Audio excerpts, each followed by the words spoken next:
Welcome to Oddly Coded, where we have the best eyebrows on the internet. My name is Matt. That's Steej, and this is Lyle. Dan isn't here. He's okay, I think. He's good. He's okay. Yeah. I'm pretty sure. He's not dead this time. No. He's all right. Yeah. He's on vacation right now. Yeah. Yeah. It's a good time. Hey. Hey. We're going to talk about something What? that is absolutely assured not to piss off the entire internet and gaming community. 100% guarantee you're gonna agree with everything that we say. Yeah. And it'll be fine. So yeah, the most overrated and underrated video games ever. Yeah.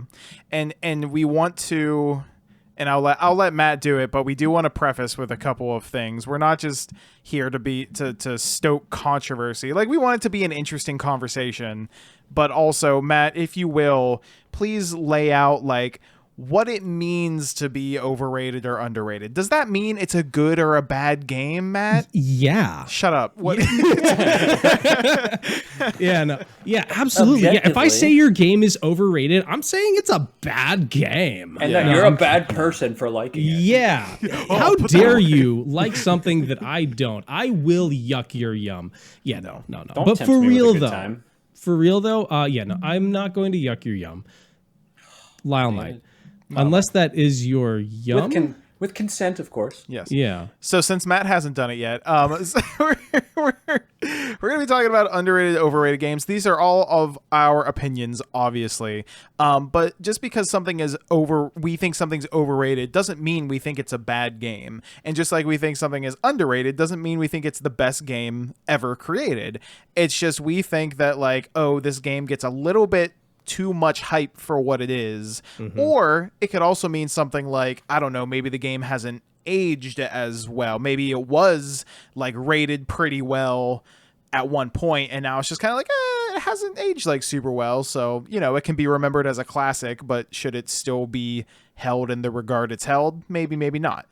So yeah, that's what today's conversation is going to be about. And we're going to be basing a lot of our stuff off of like the Metacritic scores and stuff like that, just to get a basis of like where these games are at as an average like review score.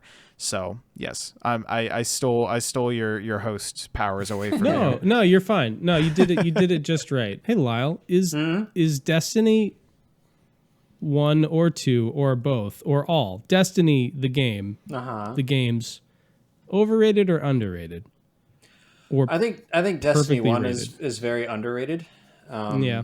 It's one of those things that so for anyone that doesn't know, even though we have Destiny 2, Destiny 1 servers are still going and still strong, and Bungie still has support for Destiny 1.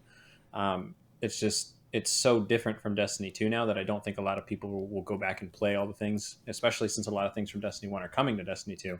I also can't play it on my PC, so I moved everything to PC. I'd still have my Xbox, but I just make it play stars. I would say if it weren't for the lack of availability, I think Destiny 1 would have a higher underrated rating, if that makes sense. Just because it's not as easily accessible, right? Like just like you said, it's not on PC, and that does bump it down to the point where it probably is properly rated. It is, and a lot of Destiny veterans, and myself included, would say that Destiny 1 is a superior game. The content was superior. I'm still waiting on the best raid in the whole fucking series to get reprised in Destiny 2. Which one? Wrath of the Machine. Oh, I never finished it. It's the only raid that we don't have now. They decided to fucking take Crota's End and turn it into a fucking Destiny 2 raid, and it's fine. I will admit it's okay. It's all right. I have fun with it. Yeah, but I never finished Wrath of the Machine. We got all the way to the final encounter, and everybody lost interest and never came back. Nice. The best one. Of course, we had been streaming. I think I did stream it on Twitch. Like a lot. God, I don't think I had any viewers. I don't think I knew how to check. Wait, was that the one? Wait, this might be a Destiny conversation I can actually be a part of. Was that the one where like you had to do the shapes and like and you had like 9 squares or something, and you had to like match the shape and like jump through it or something like that. No, that was probably the Destiny 2, like the first raid in Destiny 2. Okay, never mind. I'm back out of the loop now. That sounds like Leviathan. Oh, you know what? I think that is what it was. I recognize the name. There was like a tic-tac-toe circles. That was the gauntlet on the Leviathan. You had to jump through them. Yeah. I made a very sad song because we had been doing that for hours. And that's why I thought that might have been it, because I remember you were doing that for hours. No. That was when I was streaming on the Xbox, when I didn't really know what streaming was, but I had a Twitch account. And it was like, do you want to stream? I was like, sure. Why not? See what happens. Yeah. But anyway, I would say Destiny 2 is a little overrated at the moment. I love it. I put a lot of time into it. I would say it's overrated. People will talk a lot of hype about it, and then they get in and learn how like the business practices behind, you know, Bungie's decision making like go, and the amount of content for the amount of money that you spend. It definitely, once you've learned all of that, all encompassing, the experiences obviously are to each their own, but like, I think the amount of hate. Lots would argue that the money is not necessarily worth the experience, making the game itself overrated. I would agree with you, and I would say that I think the hate for that game balances out the overrated people that are talking good things about it. I don't think it's hate for the game. I think it's hate for the lack of support from the devs for the game. I kind of lump it all into one. Okay. I mean, I love the game, but I kind of hate the game because I'm not a big fan of what Bungie's been doing lately. So it sounds like both of you guys think that Destiny 2 is kind of overrated, and that's just the crazy thing is like that's coming from 2 Destiny players, 2 people who actively play. Well, you don't play it as much right now, Matt, but you did a lot. I'm starting to get back into. He's relapsing. I am relapsing. And see, somebody call my wife and let her know. If I can finally have a part of this, just because I don't know what the hell anything about Destiny. I find it really interesting that people will play games that they hate and they're not having fun with anymore, and they're grinding, and they don't find the grind fun. And so if any games were going to be overrated, it would probably be those games. Because Overwatch, League of Legends, Diablo. Well, Overwatch doesn't have grind. No, there is no grind. I mean, I guess there's the battle pass now. That was for me when I played Overwatch 1. I grinded Overwatch for the costumes in the battle pass, not for the competitive. But I also play with friends. Like we often get 3 to 5 people playing together, and that's the most fun part about it, is actually playing with people. And I'm sure the same is for Destiny, like if you're playing with your friends, and really any multiplayer game. And there are nights on Overwatch where it is not going well and we're not having fun. But you know what we do? We turn it off. Yeah. Like I have rage quit. To walk away. Yeah, I've rage quit Overwatch a couple times and just been like, it's not going to happen tonight. But I don't sit there and force myself to play it, you know. And see, it's funny that you mentioned that, because I do agree. However, I'm not one of those people that gets like unruly with my opinions about Bungie's business practices or the amount of content that, like, for me, I've been playing Destiny since Destiny 1 Alpha, which was 2010, 2011, like when the PS4 first came out. I'm invested at this point. Like I loved it then. I put so much freaking time into Destiny 1. Like they have my bank account by the balls. At this point, like part of my video game stipend just is assumed that it's going to be for the next Destiny expansion or something like that. Just like how people are with like World of Warcraft, like they're or Final Fantasy 14, they're in it for the long haul. Right. And like I don't like if Bungie tomorrow was like, it's gonna be, you're gonna pay like $5 a day to just be able to play the game, I'd probably just be like, well, all right, guess this is where I am now. Yeah. I don't remember what it was called, but the last one that I paid for was the Europa one with Beyond Light, Deepstone Crypt. Mm-hmm. That I really enjoyed that one. It had some hiccups a little bit later, like with the seasons that came out afterwards. Mm-hmm. The most recent one I didn't buy mainly because I really didn't see the value in it for me.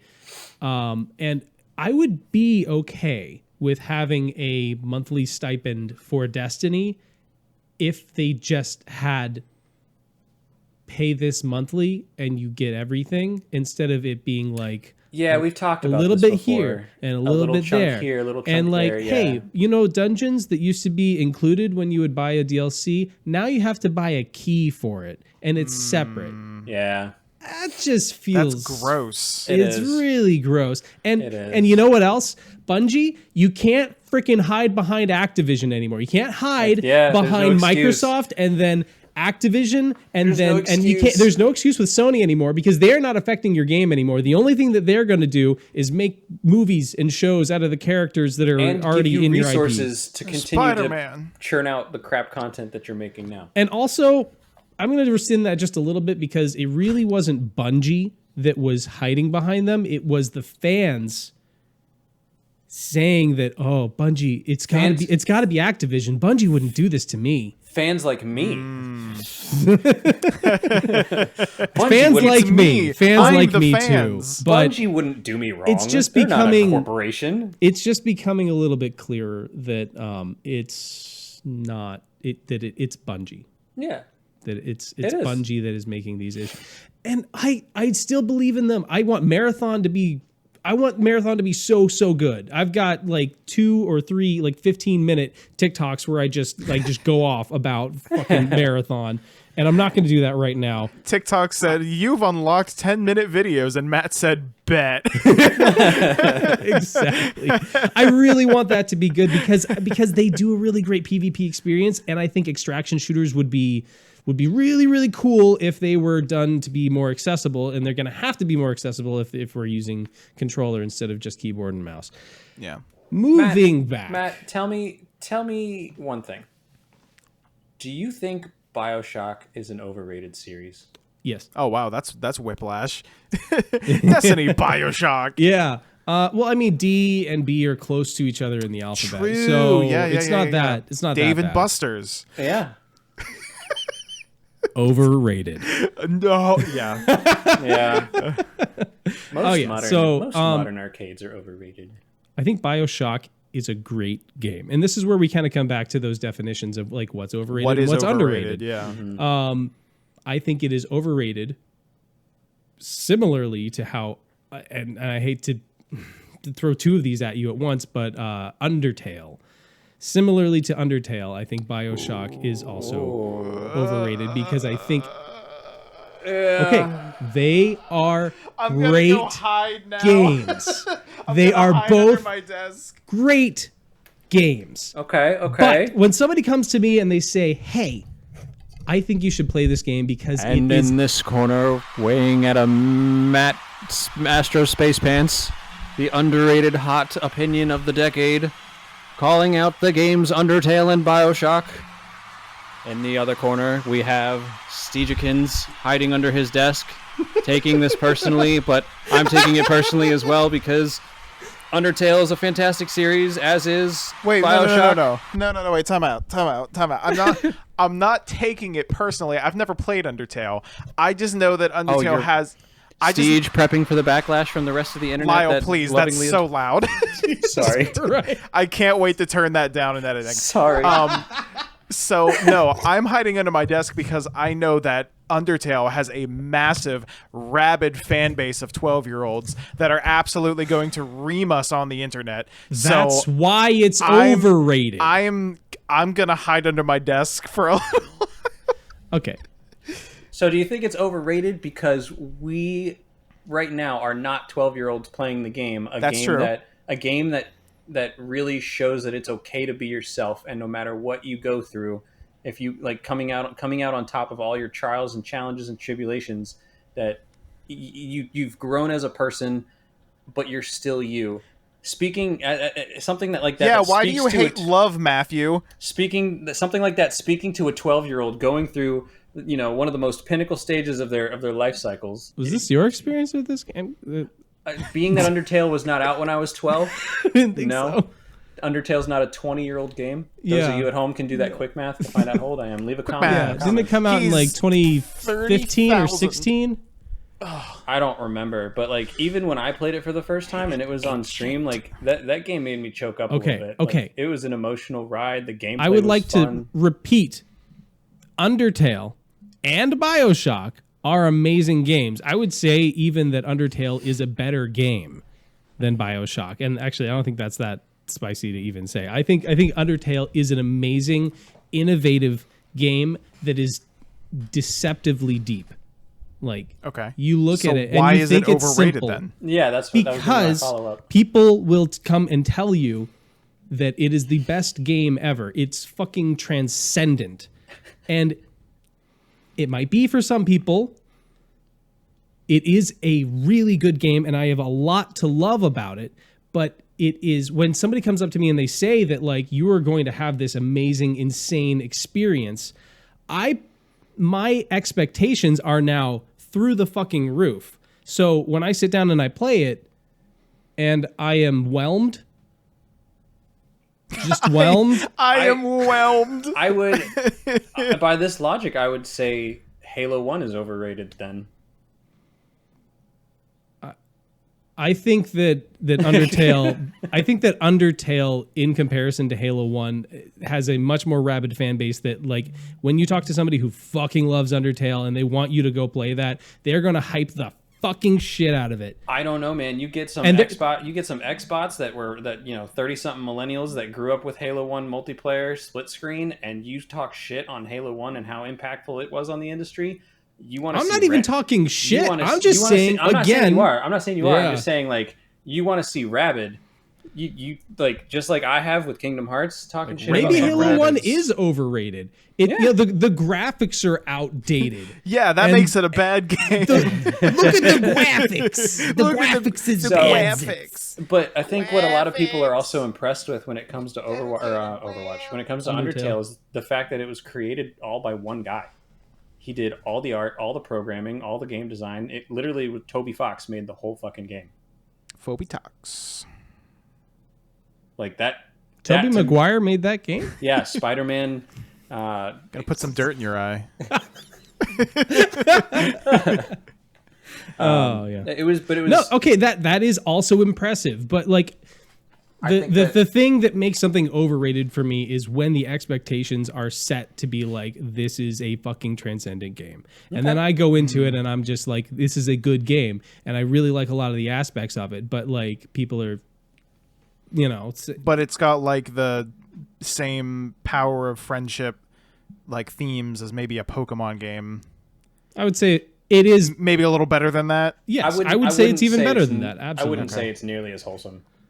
Really? Yeah. I would say it's far darker. Oh, okay. Yeah, no, yeah, it's dark, but it has a good underlying message. Yeah, I've never played it. Yeah, like overall, it's about, like, for the most part, if you're coming out on the happy end of it, it's about being yourself and overcoming challenges, and like no matter what you put yourself through, like and if you still come out of those challenges like changed as a person, like you're still, like, despite everything, you are, like, it's still you. And that's like a famous quote from the game, because you get to a point at the end where you like look at a mirror and you interact with it, and it's like, despite everything, it's still you. I think I've seen that before. Yeah. Actually, yeah. I think it became a meme for a while. Yeah. But yeah, Undertale, great wholesome. game. Stop overhyping it. That's all I'm saying, because you're only going to push people away from it. I think more people should play it. Well, that's just a case with like hyping anything in general. Like that's just like an industry thing at this point, where like things get overhyped, and when overhype causes higher expectations. Yes. And then whenever the game doesn't meet, or movie or anything, it doesn't meet those expectations. It's just like, and it could be an amazing movie, but it just wasn't like, oh, this was hyped up to be like you were saying, like a transcendental experience. And it was just like, no, it was just a good movie. It was just a good game. Yeah. That is the perfect way to sum up why we think it's even important to talk about what's overrated and what's underrated, because if we can set expectations properly, then people will have a better time. More people will get into the game if they want to set their expectations reasonably. Matt, that's you're asking a bit much. That's a steep bill. Hey, I'm all about pie in the sky. Hey, and speaking of pissing people off, is it my turn? Yeah, go. Yeah. Hey, so Skyrim's overrated. It absolutely is. The entire Elder Scrolls series is overrated. No. Yep. Nope. Okay. Disagree. So I did that for the shock value. But now let's actually talk about it. Yeah. Yes. Thank you for the thumbnail picture. So Skyrim has at least upon release, because like it's come out with 135 versions since then that have actually gone down in Metacritic score like each time, which is hilarious. Yo, the Samsung fridge port though is pretty solid. The Metacritic score for the original release of Skyrim is a 96, and it's like okay, and I love Skyrim. I do. Once again, we're getting into that area where it's just like, I'm not about to sit here and say Skyrim is a bad game, because by no means is it. Yeah. But I think my kind of like third eye was opened about Skyrim very recently with the release of Starfield. And some of the videos and reviews that I'm seeing about Starfield, where people are saying like, the people who aren't enjoying it as much are saying like, Bethesda had so much time between Skyrim and now to improve upon their systems within the game, but really all it ends up being is just Skyrim in space, for better or for worse. And like the for better parts could be really great, but the for worse parts end up being things such as just like a lot of repetition, a lot of like the same fetch quest type things, a lot of just like random bandit camps that just pop up here and there. And like, I want to be very clear, those things can be fun. And I think Skyrim has a lot going for it. But I think with, like I said, with Starfield coming out recently and kind of like highlighting to a fault the Bethesda formula, and realizing that formula has been present in every single one of their games, it's kind of like a retroactive kind of thing. I love Skyrim, but is it worth a 96? I think when you take the mods into account. But you can't. Yes. No, you absolutely can, because that is part of the Skyrim flavor. That is part of Bethesda's. But can you say that now that they include mods in a re-release?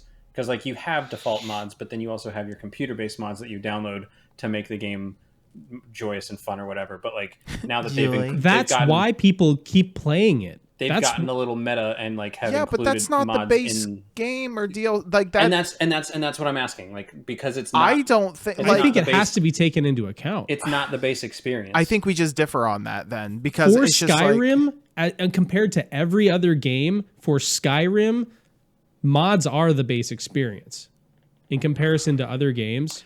Like that, I played it without mods for the longest time and still enjoyed it. I'm sure you did. You would have had a better time if you used mods. Right. Well, I'm and sure you did later, but Can you guarantee that?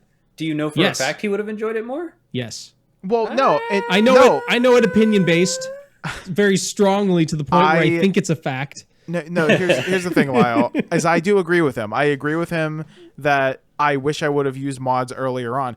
It was like I had never really done like game modding before. I was kind of like scared of it a little bit, even though a ton of people had done it and it was really easy to do. Yeah. And so once I finally did do it, I was like, oh, well, I can never play this game the same ever again. Yeah.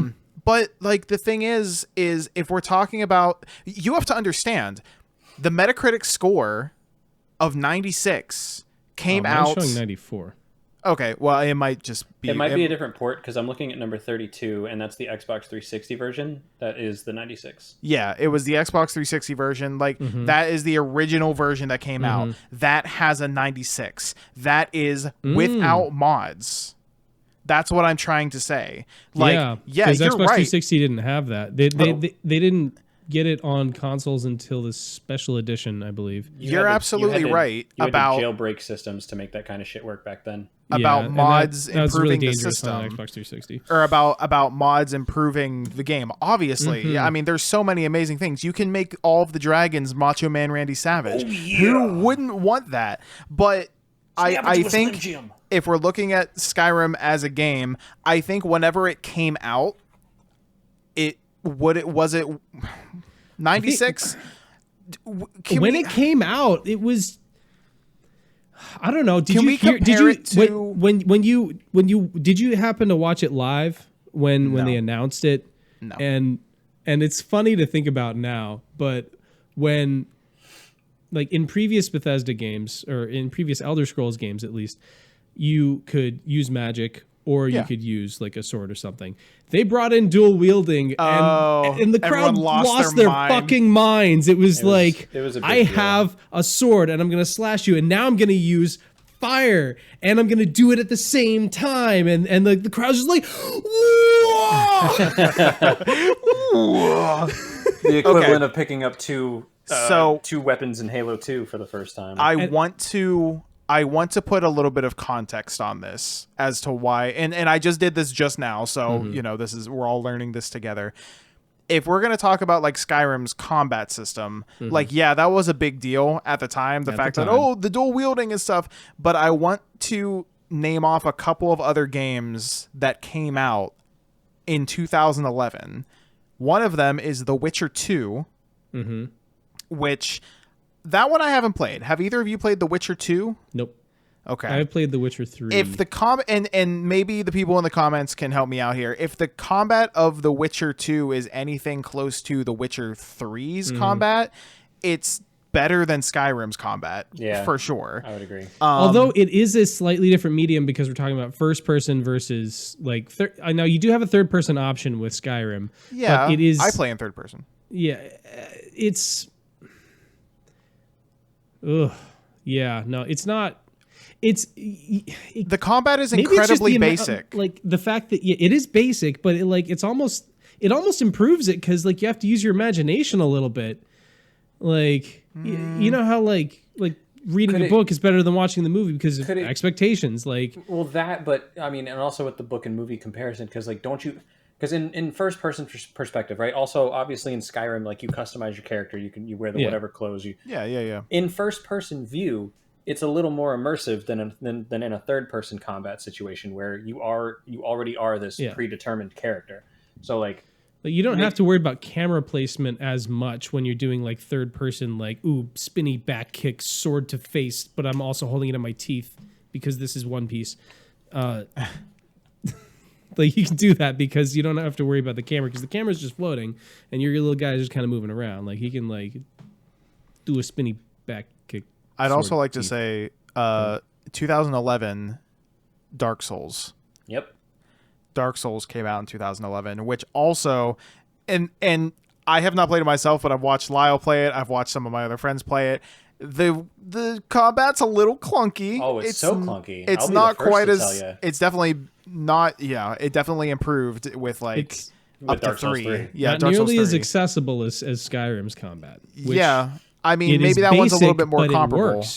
It just works. It just works. I don't want to dwell on the Skyrim thing too much. I think if we want to pull everything together with what I'm trying to say right now, is that Skyrim at its release with a Metacritic score of 96 and maybe with a little bit of like looking into the past with like, hindsight, with a little bit of hindsight, not necessarily a 96, might have been a little overrated, but not much, not very overrated, because although the combat was clunky and maybe didn't compare to some of the other games that came out around that time, it did also have an incredibly expansive world that built upon the lore of the Elder Scrolls series.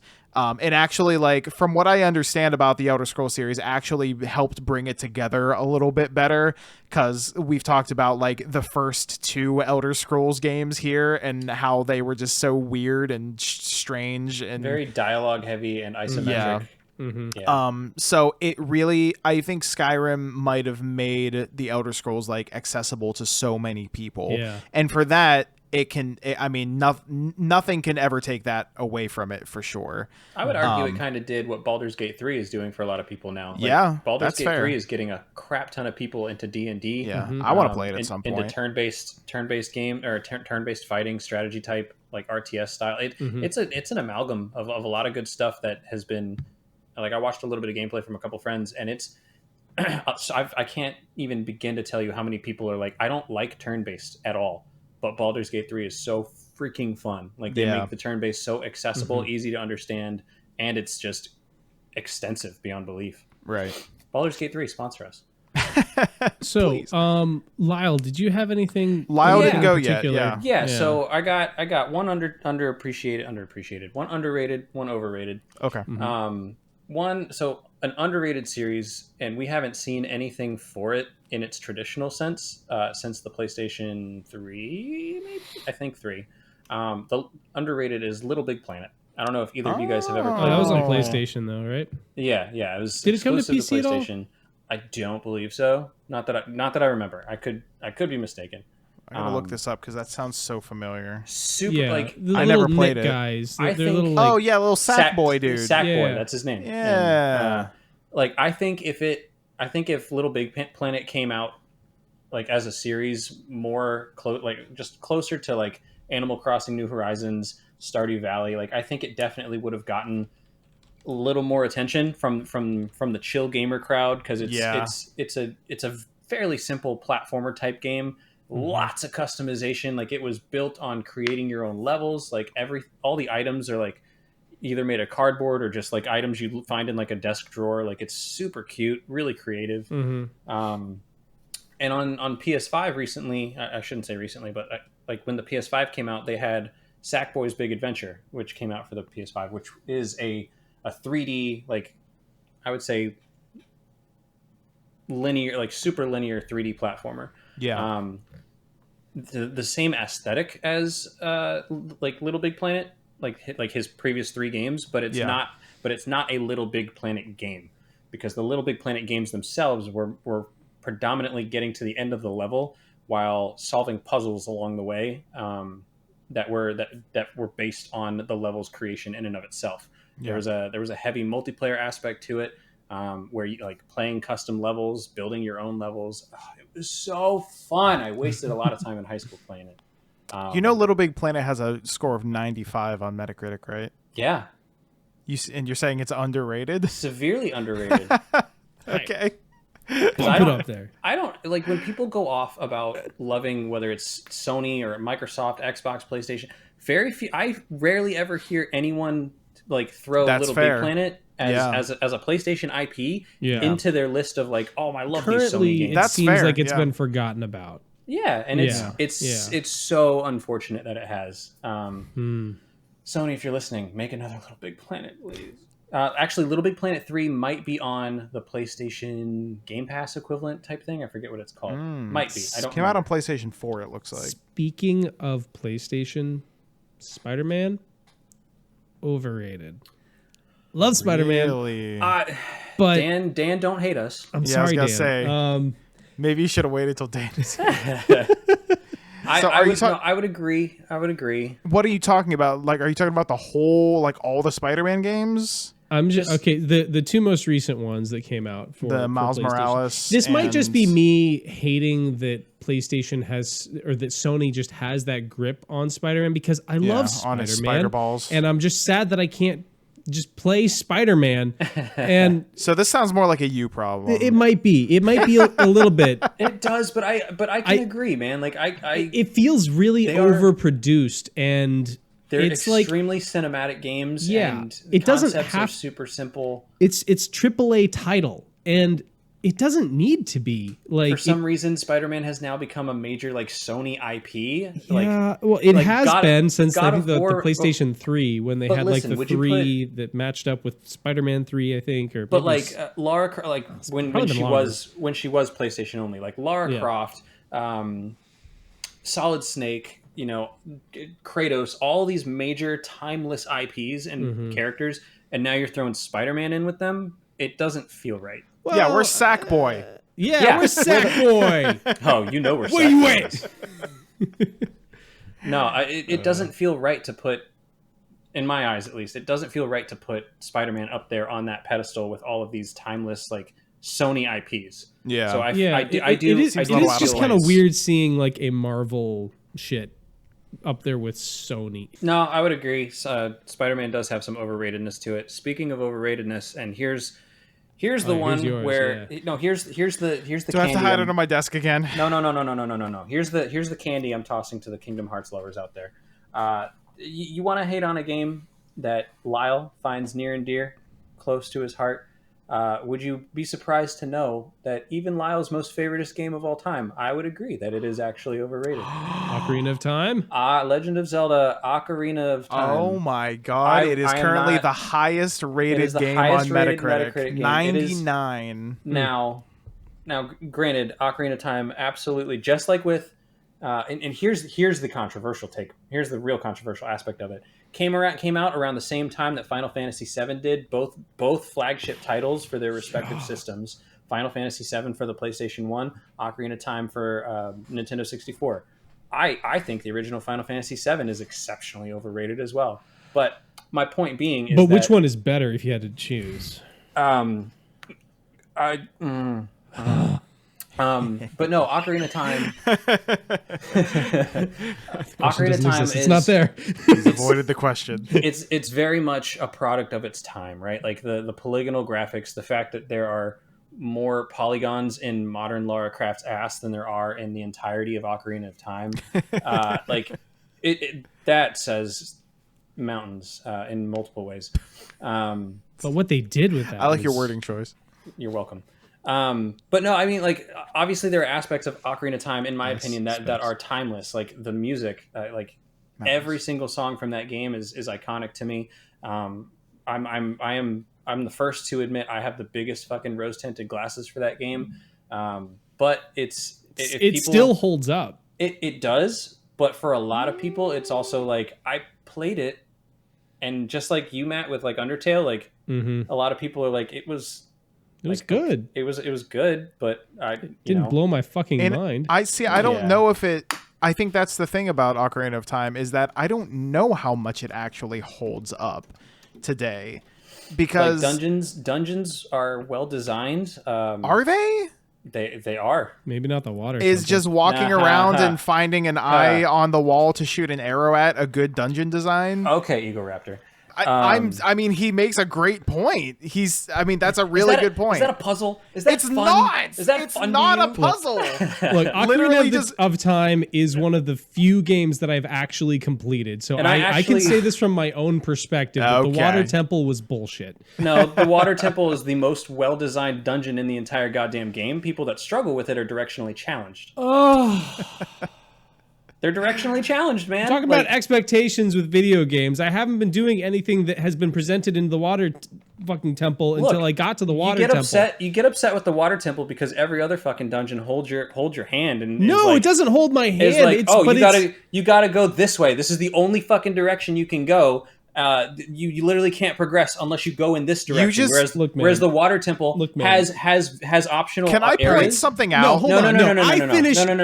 Okay, listen. You know the Deep Stone Crypt in Destiny. All right, I was doing that day one. We got to the second to last encounter without any help at all.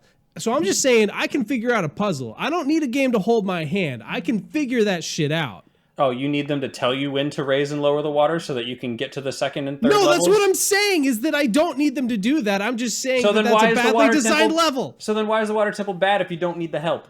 If you can solve these puzzles I don't need help.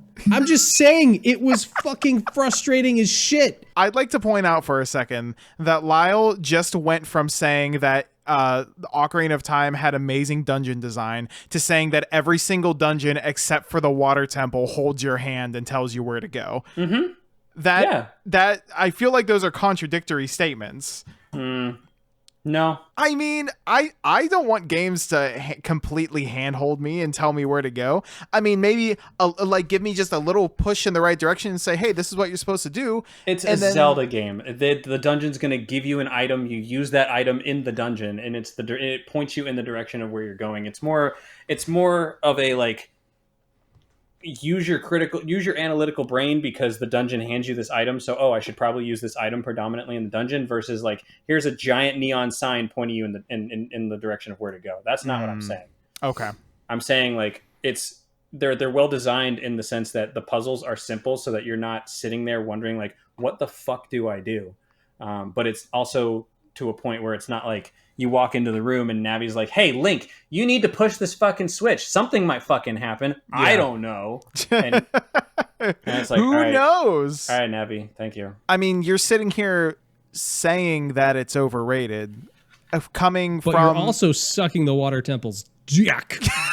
It's big, juicy, and full of liquid. Well, so no, yeah. because you're sitting here saying that you admit that your favorite game of all time, Ocarina of Time, is overrated, but then you're like defending it at every single turn whenever we're giving like criticisms of the game. Just the water overrated. temple, though. No. It's overrated, and I'm absolutely admitting that 100%.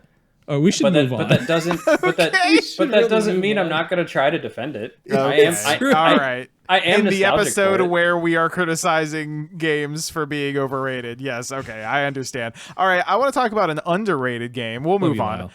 You ready for an underrated game? Yeah. This game is probably had the biggest effect on my life, more than any game ever. No, and it's not Sonic Adventure 2 Battle, if you can believe it. It's a little game called Octodad Dadliest Catch. And if you've never played Octodad Dadliest Catch, the basic premise of that game is that you are an octopus who has disguised himself as a family man. And your wife and kids, it's very unclear whether they know that you're an octopus or not. I love that about that game. Because you're just living your life as an octopus. I never humor played it, in but that I've seen game, a lot of people play it. Yeah, well, I that's what I did a full playthrough for like a stream. I think it might have taken 2 streams. But I did a full playthrough of it. Like the humor in that game is so sarcastic and hilarious, and so just like, oh, do people realize you're an octopus or not? Like, it's very vague and unclear. Am I memeing a little bit right now saying that it's, underrated? Maybe a little bit. Although Metacritic score puts it at a 69. So maybe that's perfect just for the meme. But I don't know. I think it deserves maybe a little bit higher just because of how funny and amazing it is. And also the controls are really unique. So the controls for that game are really unique because if you're playing on controller, I haven't tried mouse and keyboard, but if you're playing on controller, you use the triggers to move your arms, which is, if I'm trying to remember, it's been a while since I've played it. I'm trying to remember. So like, you use the stick to directionally like say where you want your arms to go, but you use the triggers to like move your right and leftmost tentacles or whatever and like reach out. So it's kind of like that old Flash game Quap, where you had to use the keys to like move the legs. Bread. I Am Bread, yes. Yeah, so it might be, but it might be the same people. It's basically like that, where you're like pressing buttons to move the legs and then but in this case, using the stick to say where the legs are going. And you like do one leg after the other, and then you can like use another button to like raise and lower your arms and grab onto things and stuff like that. It's very, very ridiculous. It's a ridiculous premise, ridiculous controls that you do eventually get used to, and that's part of the fun of it. You eventually are just like, holy shit, I'm actually starting to get this weird, crazy movement. Great game. It deserves 100. No, I think it's underrated. Definitely not memeing. Like up to 80 at least, I'd say. Yeah, let's take it from, because that's where you get some interesting. Let's give it a 70. It's at a 69 right now. Let's give it a 70. So yeah, underrated. 75. Yeah. Underrated by 1 point specifically. One more that just popped into my head, and this is just because I have fond memories of going to Blockbuster and picking it out and coming back into the house and playing it on the weekends. If you'd ever played Quest 64 on the N64, no, notoriously not loved. I had a blast with it. It looks like ass. It kind of plays like ass too. And again, I had so much fun with it. Yeah. It was like I don't even really know how to describe it. I do not remember the premise by any stretch, but you're this little wizard dude and you have like a Gandalf staff and you like, oh my god, the polygons are so bad. And you just like you run around your own little like Hyrule and you get into little like arena RPGs like action style battles where like you kind of can't run away, but you also can. And it's action based, but it's still like you still can't really avoid enemy attacks and they can't avoid yours. So it's I don't know. It wasn't a well implemented combat system, but I can't emphasize this enough. Again, I had fun with it. Yeah, that's super underrated. Would not recommend you play right now. Does that not underrated then? does But not it's hold underrated. up. Does not hold up well. I think we're just memeing at this point. Yeah. Well, I was gonna say it's probably just a bit of nostalgia. Oh, it's absolutely yeah. nostalgia. God, I so badly want to go off on a nostalgia kick right now. Spelling You know what? Blizzard. Fuck it. Yeah. Why not? Spelling Blizzard. Frick it. Spelling Blizzard. Jumpstart second Blizzard. grade. Jumpstart second grade. We only had Jumpstart kindergarten in my house. Yo, I had I had a all the way up to 6th grade. Damn. I didn't have a lot of access to video games as a kid, but we neither. did have a lot of like learning games on Math on Blaster. on our shared family computer in the late 90s, early 2000s. I Now, infected do you mine mean, with do you LimeWire. mean family computer, or are you referencing the 1985 Japanese-centered video game system, the Famicom? No. No. No, but I didn't realize that that's what that meant until There you right go. now. 1 and 1 makes 2, dog. Yeah, didn't you also tell me about It's a Me Mario is actually Itsumi Mario, Yeah. meaning so- Super Mario in Japanese? No. Somebody It's- told me that. Where did I It's get that? it's not true. That was that was a TikTok that went viral. Someone was spouting information that they were not correct on. What? And it's confirmed that it's literally Charles Martinet saying just it's a me. It's a coincidence. It's So pure does coincidence. Itsumi actually mean anything? Itsumi is a Japanese name, but Mario's full canonical name is Mario. So Yeah. Itsumi Mario. That does make. I always wondered why it was Mario Brothers. well because it's Mario and Luigi Because Mario. Yeah. it'd be like the Smith Makes brothers. sense. But Hey, did you guys God, know his that? first and last name are Mario. Did you guys know that Untitled Goose Game only has a 79 on Metacritic? Yo, talk about underrated. Talk about underrated. Ashley and I tag teamed that game. That was so fun. Untitled Goose Game is a work of art. It really is. Like it is. Mm-hmm. You can honk at anything, and you You can harass anyone. you Yo. can harass anyone like a fucking asshole goose that you are. Goose Simulator. It is. It is Goose Simulator. But you're not wrong though. Like you literally in one part you untie this one kid's shoes, or no, you take away something of his, like his airplane or something. Yeah. You untie his shoes so that he trips over chasing after you. Yeah. He drops his glasses, and then you pick up his glasses and run away. And now the kid's fucking blind. Like you are an asshole goose. I like that the people in the game, like the NPCs in the game, respond Yeah. to basically anything you do. Yeah, like, well, I like the fact that you can honk at them and they they get taken aback whenever you honk at them. And sometimes that's what you have to do. Yeah. And Sneak this up isn't behind really someone, spoiler. honk, and they like fall over. Well, yeah, it in like the very first area, like I think it's one of the very first areas, you're like messing with a farmer or like a gardener, whatever. Yeah, that's the first. And he's like hammering something, and you have to honk right when he's swinging the hammer, and he hits himself in the hand. That's amazing. Like that game is so incredible. Innovative. It is. It's just like it's a puzzle game where you just get to live the life of an asshole goose. I think Like- okay. So speaking of Untitled Goose Game, or is that what it's called? That's Yeah. what it's called. Yeah. Yeah. Sorry, I was like for a second. I was like I gaslit myself. I was like, that's not what it's called. There's no way. I just It made has that a shit name, up. right? It is titled, is it not? In fact, it is not. In a very similar way to Untitled Goose Game, but like halfway in between Untitled Goose Game and I Am Bread is, I think it's called I Am Fish. Or like you're a goldfish in like a bowl and you could like roll your way through like a maze. It's Like Katamari style. yeah, but you don't pick things up. You're right. But yeah, but it's that one is so much fun. There's even like a little flying fish where like you can like hop from pond to pond. Like it's I'm gonna have to look at that. That sounds amazing. I think it's called I Am Fish. It's just Is it like one of called I those Am quirky Fish? little games. Yeah. I It Am was. I Fish. think it was on like Game Pass or something when I had that. And Yeah, I Am Fish. Yeah. No, that's a fun game. I wonder if it was made by the same guys that did I Am Bread.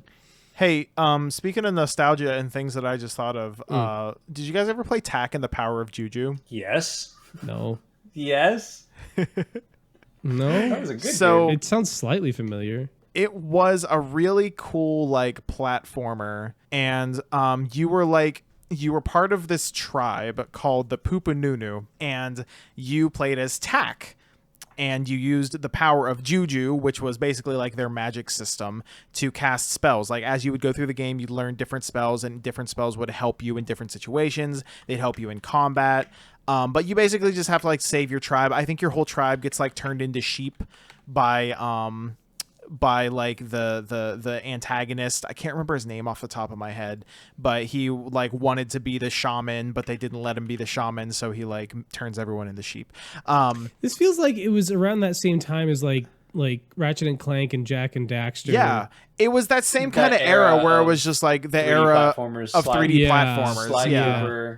It was very much that era of games. And honestly, great game. Like, from what I remember, the most unfortunate part for me about that game is that I never got to finish it because part of the game glitched out on me. Like, there was a bug in the game where you had to ride a rhinoceros and have it knock over like this rock so that you could access a certain area and get something that you needed.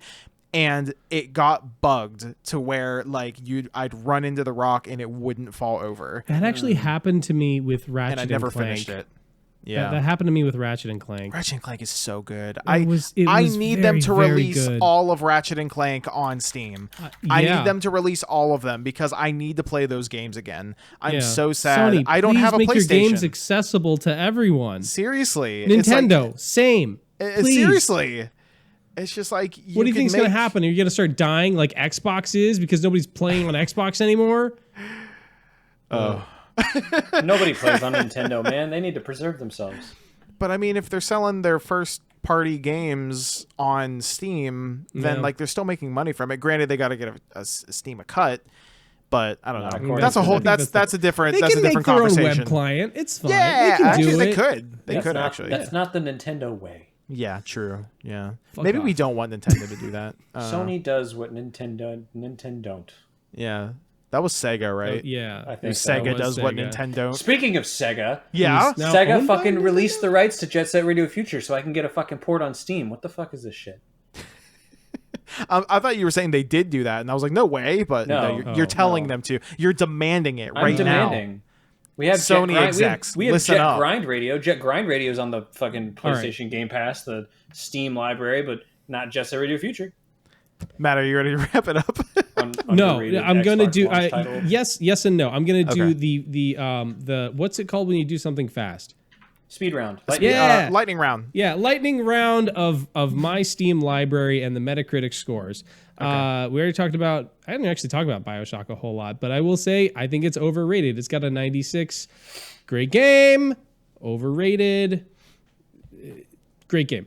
Okay. Are you talking about the series or the game itself? The original, just the very first one. Just the game. Okay. Just the original first one. Version. Yeah, okay. It's the best one in my library, and I would say that would be overrated. I think Red Dead Redemption, either one would be better. Grand Theft Auto 5, overrated, 96. Half-Life 2, overrated, kind of clunky. Great game, kind of clunky. Ooh. In the same way that I would agree with Steej that Skyrim is kind of clunky. Speedrun, we're keeping it speedrun. Yep. Portal and Portal 2, 90 and 95 respectively, accurately rated. Half-Life Alyx, 93, overrated. Because now it's one of the best VR games out there, but VR, God, we don't have a good movement system, all right? And that's just an issue with VR itself.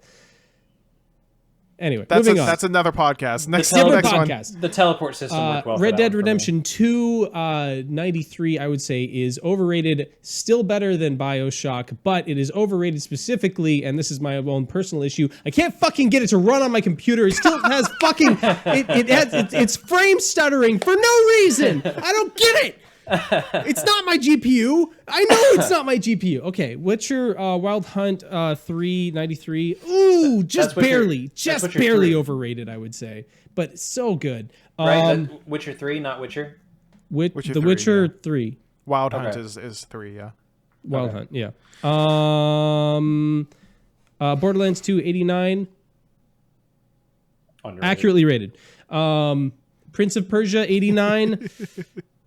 I love that game, but I think it's just a little bit too overrated right there. Like for the time, I would say that's accurate. Yes. Just like Ocarina of Time. All right, and I'm gonna go all the way down, and I'm gonna take a look at a couple of. Okay, yes, Rust, 69, Get some WD-40. Accurate. underrated. I Accurate. will say, all right, the biggest things that are a detractor for me for Rust, Is that it's dumb? no, is the toxicity. Is the toxicity that's involved Yeah. with multiplayer in that game. That's if fair. people were just nicer to each other, if society was better, Wow, this sounds really unique to Rust and not to anything else. society overrated. Society is overrated. Man, could you imagine if toxicity was a part of any other multiplayer experience? Oh yeah, like Rocket League. Rocket League doesn't have any toxicity. That's why I only play with friends, and my friends are never toxic. Yeah, or at least Especially not Matt. Yeah, no, never. I wouldn't. I would not. I wouldn't do it. Costume Quest, All right. underrated. All right, Okay. and that's it. Yeah, those are Isn't like the that top Halloween every year? 13,000. You guys have any final thoughts? Yes, we should have said this in the middle of the podcast, but I forgot about it. Matt never looked at me. We are on multiple platforms now. You can listen to us on Spotify, iHeartRadio. You can listen to us on Amazon Music, as well as on YouTube here. I still personally think that this is the best place because you get to actually watch the video too. Spotify's better optimized for Bluetooth listening. There you go. Yeah, listen to us on Spotify. Yeah. And I think I missed one. There was iHeartRadio, Amazon, Apple Music, maybe? Apple Music. Yeah, but we're also on Apple Music. We are on there. YouTube will probably always get uploaded first, but we'll try to get it on everything else as soon as we can after we release an episode. It always takes a little bit longer. Yeah. So follow us on your favorite platform to listen to podcasts to, as long as it's Whatever it one is. of those platforms. If you have a man, different platform, please comment and let us know which platform you want us to put it on, because we can put it on more. do it. We can Yeah. put it on any platform you want, probably. Like Bandcamp or MySpace Music? Yeah. You know, whatever you want. ChristianSingles.com. The SoundCloud. You can world, put it there. the world is your cloister. I like that. Farmers only. .com. Also follow us on TikTok, where we post almost daily. We post at least one thing almost every single weekday, as well as Instagram, where we post the same thing as we post on TikTok, just a Almost few minutes sometimes. later. Almost Because that's what in- Reels is. It's just on TikTok, days. but later. It's the same but different. It's the same but different, but still the same. Things But will we be also posted. we post other things on Instagram as well whenever I feel like making a funny picture. So follow us everywhere on all the things. Matt, take us away. Take us out. Lyle, take us out.